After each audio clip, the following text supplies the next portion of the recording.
क्या आपने कभी सोचा है दोस्तों कि बदलते जमाने के साथ लोगों का रहन सहन तो बदल ही रहा है, साथ ही जीने का तरीका भी बदल रहा है।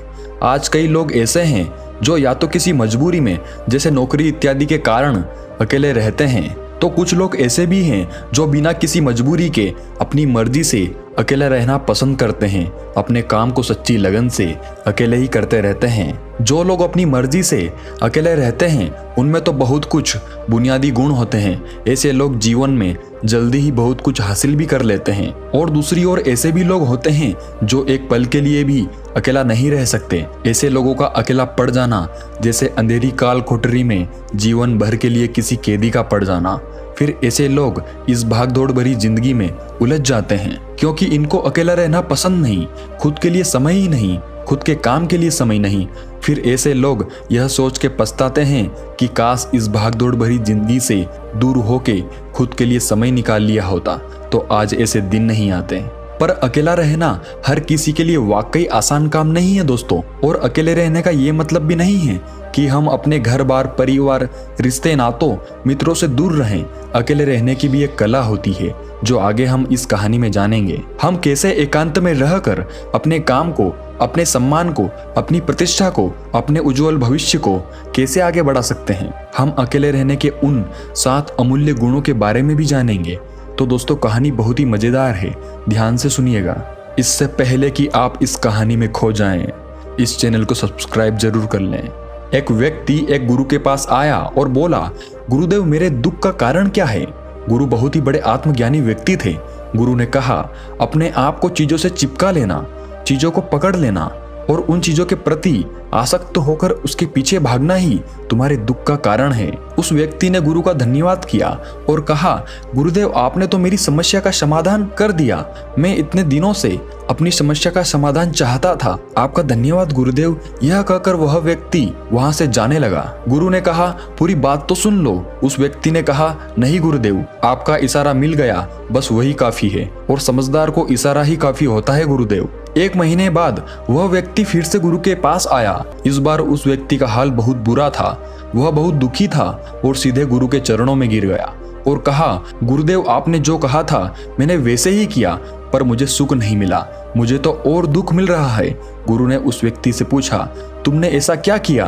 व्यक्ति ने कहा, मुझे अपने परिवार वालों से, मित्र रिश्तेदारों से दुख मिल रहा था तो मैंने उन्हें छोड़ दिया और छोड़कर चला गया। 2-4 दिन तो मुझे बहुत अच्छा लगा, पर धीरे धीरे मुझे उनकी याद आने लगी। अपने माता पिता, अपनी पत्नी, अपने बच्चे याद आने लगे, रिश्तेदार, यहाँ तक कि अपने शत्रु भी मुझे याद आने लगे। इतना दुख तो मैंने उनके पास रहकर भी नहीं जाना था जितना कि उनसे दूर होकर दुखी हो गया हूँ। इसलिए आज मैं घर वापस जाने के लिए निकला था और आपके पास आ पहुंचा। आपने मुझे इतनी गलत सलाह क्यों दी गुरुदेव। गुरु मुस्कुराए और गुरु ने कहा, तुम परिवार को छोड़कर भागे, मित्रों, रिश्तेदारों, यहाँ तक कि शत्रुओं को भी छोड़कर भागे, पर यह तुम्हारी गलत फहमी थी कि तुम छोड़कर भाग रहे हो।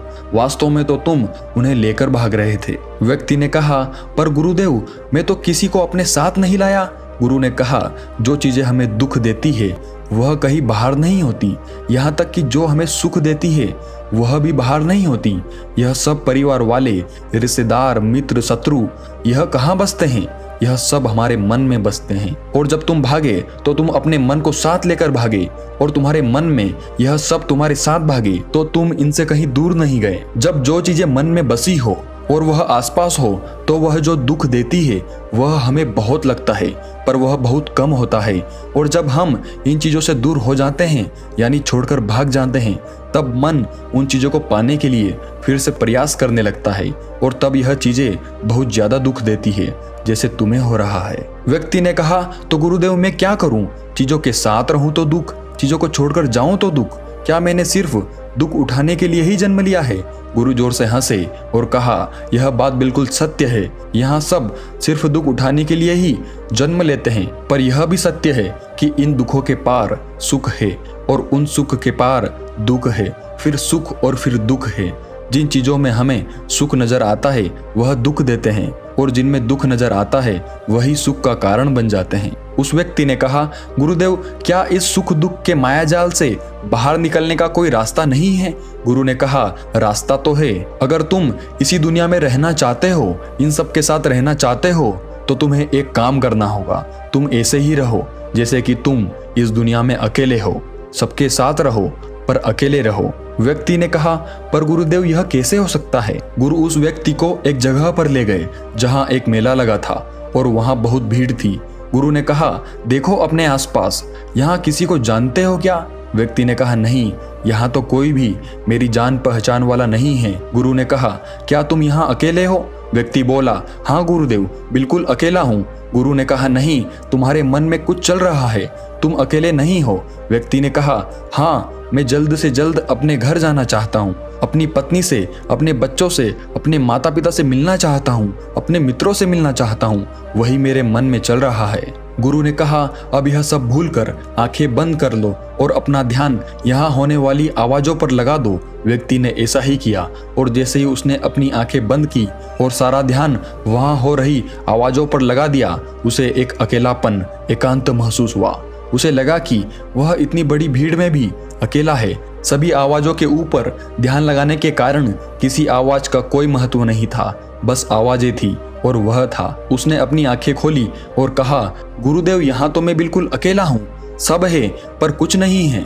गुरु ने कहा, बस इसी तरह अकेला होना है तुम्हें। रहो सबके साथ पर भीतर से अकेले रहो। साथ में सब हो पर मन में कोई न हो। जिसने इस तरह से अकेला जीना सीख लिया, उसे कभी जीवन में दुख नहीं होते, उसे चीजें दुख नहीं देती, वह हर चीज में आनंद की प्राप्ति करता है। गुरु ने आगे कहा, महान सफलताएं अकेलेपन से ही शुरू होती है। अकेलापन ही हमें उनसे मिलाता है। अपने अकेलेपन को नकारात्मक मत समझना, बल्कि उसे एकांत समझकर खुद को जानने का प्रयास करो। जब तुम्हें एकांत पसंद आने लगे, तब इसका मतलब ये होगा कि तुम्हारा वास्तविक वजूद तुमसे मिलना चाहता है।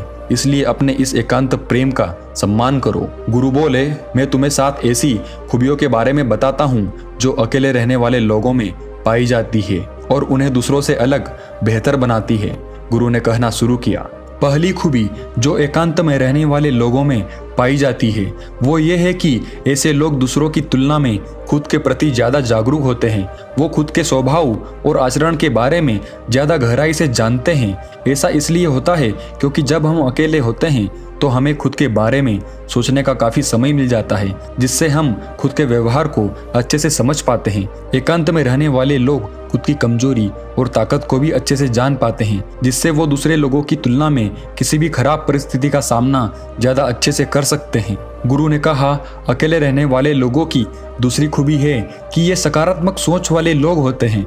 देखो, जब बहुत से लोग हमारे साथ होते हैं तो वहाँ एक दूसरे से तुलना, जलन, घमंड, लालच जैसे कुविचार अपने आप ही मन में आने लगते हैं और फिर इंसान इन विचारों के बस में आकर उल्टे सीधे काम करने लगता है। हालांकि ऐसा नहीं है कि एकांत में रहने वाले लोगों के मन में ये विचार नहीं आते, लेकिन क्योंकि वो अकेले हैं इसलिए दूसरों से तुलना, जलन, घमंड जैसे विचार उनके मन में दूसरों की तुलना में थोड़ा कम आते हैं। साथ ही अकेले रहने की वजह से उन्हें खुद के बारे में सोचने का ज्यादा समय मिल जाता है, जिससे वो अपने नकारात्मक विचारों को पहचान कर उन्हें कम कर सकते हैं, जिसके कारण ऐसे एकांत में रहने वाले लोग ज्यादा सकारात्मक होते हैं। अकेले रहने वाले लोगों की तीसरी खासियत कि ये लोग ज्यादा अनुशासित और आत्मनिर्भर होते हैं, क्योंकि अकेले रहने वाले लोगों को अपने ज्यादातर काम खुद से ही करने पड़ते हैं, इसलिए ये दूसरों की तुलना में ज्यादा आत्मनिर्भर होते हैं। साथ ही ऐसे लोगों को दूसरों का काम भी पसंद नहीं आता, ये अपना काम खुद करने पर ही भरोसा करते हैं। साथ ही ये लोग कोशिश भी करते हैं कि दूसरों से कम सहायता लेनी पड़े, पर क्योंकि ऐसे लोग आत्मनिर्भर और अपने काम को लेकर स्पष्ट होते हैं, इसलिए ऐसे लोग अनुशासित भी होते हैं। ये अपने समय की कदर करते हैं और दूसरों का भी समय बर्बाद नहीं करते। अकेले होने की वजह से ऐसे लोग एक निश्चित दिनचर्या का पालन भी करते हैं, जिससे ये लोग ज्यादा व्यवस्थित होते हैं और ये भी इनके अनुशासित होने का एक कारण है। गुरु ने आगे कहा, अकेले रहने वाले लोगों की चौथी खासियत कि ये लोग किसी भी चीज के बारे में बड़ी गहराई से सोच सकते हैं। किसी भी चीज के बारे में बड़ी बारीकी से और गहराई में जाकर अकेले रहने वाले लोगों की सबसे बड़ी खासियत होती है। इसलिए जितने भी लेखक, कवि और बड़े बड़े काव्यों के रचयिता हुए हैं, उन सभी को एकांत में रहना पसंद था, क्योंकि जब कोई व्यक्ति एकांत में होता है तो वो अपने अंदर की आवाज सुन पाता है। जितने भी बड़े आविष्कार हुए हैं, उन सबकी शुरुआत एकांत में हुई थी, क्योंकि एकांत में रहकर ही किसी भी चीज के बारे में बड़ी बारीकी से सोचा और समझा जा सकता है। गुरु ने कहा, एकांत में रहने वाले लोगों की 5वीं खूबी यह है कि इनका व्यक्तित्व सबसे अलग, सबसे हटकर होता है। और वे लोग जो ज्यादातर दूसरे लोगों के साथ रहते हैं या अकेले रह ही नहीं पाते, वो कितनी भी कोशिश कर ले, लेकिन जाने अनजाने में ही सही, लेकिन दूसरों के व्यक्तित्व का कुछ हिस्सा उनके अंदर आ ही जाता है। दूसरों की आदतें, दूसरों के विचार उनके अंदर प्रवेश कर ही जाते हैं, जिससे उनके व्यक्तित्व में वो अनूठापन, वो निरालापन नहीं आ पाता। उनका व्यक्तित्व कई सारे लोगों के व्यक्तित्व का मिश्रण होता है, पर क्योंकि एकांत में रहने वाले लोग अपना ज्यादातर समय अपने साथ बिताते हैं, इसलिए ये दूसरों की बातों और विचारों से बहुत ही कम प्रभावित होते हैं। इनके अपने जीवन को जीने के खुद के बनाए नियम और कायदे होते हैं, जिनका ये पालन करते हैं। ये किसी से भी आसानी से प्रभावित नहीं होते, इसलिए ऐसे लोगों की शख्सियत सबसे हटकर सबसे अलग होती है। इसलिए इनके व्यवहार में एक अलग ही निरालापन होता है, जो किसी दूसरे व्यक्ति को पसंद भी आ सकता है और नहीं भी। गुरु बोले, छठी खासियत जो एकांत में रहने वाले लोगों में पाई जाती है, अकेले रहने वाले लोगों के दूसरों के साथ रिश्ते बहुत ही गहरे और मजबूत होते हैं। हालांकि अकेले रहने वाले लोग ज्यादा लोगों से अपने संबंध नहीं बनाते, लेकिन ये जितने भी लोगों से संबंध बनाते हैं, सच्चे दिल से बनाते हैं। ऐसे लोगों के बहुत ही कम दोस्त तो होते हैं, लेकिन जितने भी होते हैं, ये उनसे अपनी दोस्ती पूरी ईमानदारी से निभाने की कोशिश करते हैं। अक्सर लोगों को यह लगता है कि एकांत में रहने वाले लोग बहुत कम बात करते हैं, लेकिन उनसे पूछिए जिनसे ये दिल से जुड़े होते हैं कि उनसे कितनी बातें करते हैं। ऐसे लोग इन्हें अपना मान लेते हैं और वो इनके सामने अपने पूरे दिल की बात रख देते हैं। अकेले रहने वाले लोग बहुत ही कम लोगों के साथ संबंध तो रखते हैं, लेकिन जरूरत पड़ने पर वो अपनी तरफ से पूरी मदद करने के लिए भी तैयार रहते हैं। इसलिए इनके रिश्ते कम लोगों से तो होते हैं, लेकिन जिनके भी साथ होते हैं बहुत मजबूत होते हैं।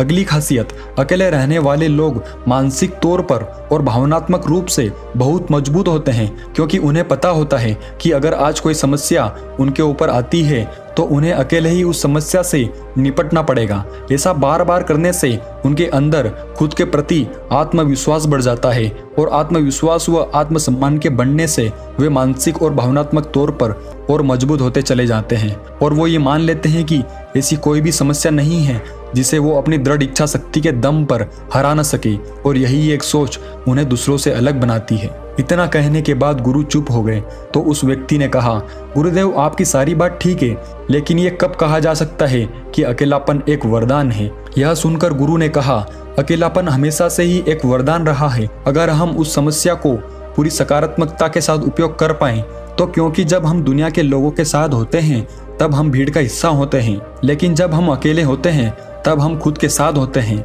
और जब हम खुद के साथ होते हैं तभी हम अपने समय का सदुपयोग, खुद का आकलन, खुद के शौक, सभी बातों पर अच्छे से ध्यान दे सकते हैं, अपनी कमजोरियों पर भी काबू पा सकते हैं, या ऐसा कह सकते हैं कि सच में अच्छाई की राह और इंसानियत की मंजिल भी पा सकते हैं। उस व्यक्ति को गुरु की बात समझ आई और वह गुरु का धन्यवाद कर अपने घर चला गया। दोस्तों, हम इतना समझें कि जिन चीजों को हम पाना चाहते हैं वह तब तक हमें दुख देती है जब तक कि हम उसे पा न ले, और जब हम उसे पा लेते हैं तब वह फिर से हमें दुख देती है कि वह कहीं हमसे छूट न जाए, और जब वह हमसे छूट जाती है तब वह फिर से हमें दुख देती है, उसके जाने का दुख जो बहुत गहरा होता है। जीवन भर हम एक चीज को पकड़ते हैं, फिर दूसरी चीज को पकड़ते हैं, तीसरी चीज को पकड़ते हैं और पीछे की चीजों को विदा करते रहते हैं। इसी तरह हम सुख पकड़ते हुए दुख को पकड़ते चलते हैं। पर जिस व्यक्ति ने अकेला रहना सीख लिया, वह परिवार में, समाज में सब कुछ करते हुए आनंद की प्राप्ति करते हैं, सारे कार्यों को पूरा करते हुए सुख से जीता है, आनंद से जीता है। तो दोस्तों, आपको यह कहानी कैसी लगी कमेंट सेक्शन में हमें जरूर बताएं, और अच्छी लगी हो तो इस चैनल को सब्सक्राइब करना ना भूलें। तो मिलते हैं अगली कहानी में।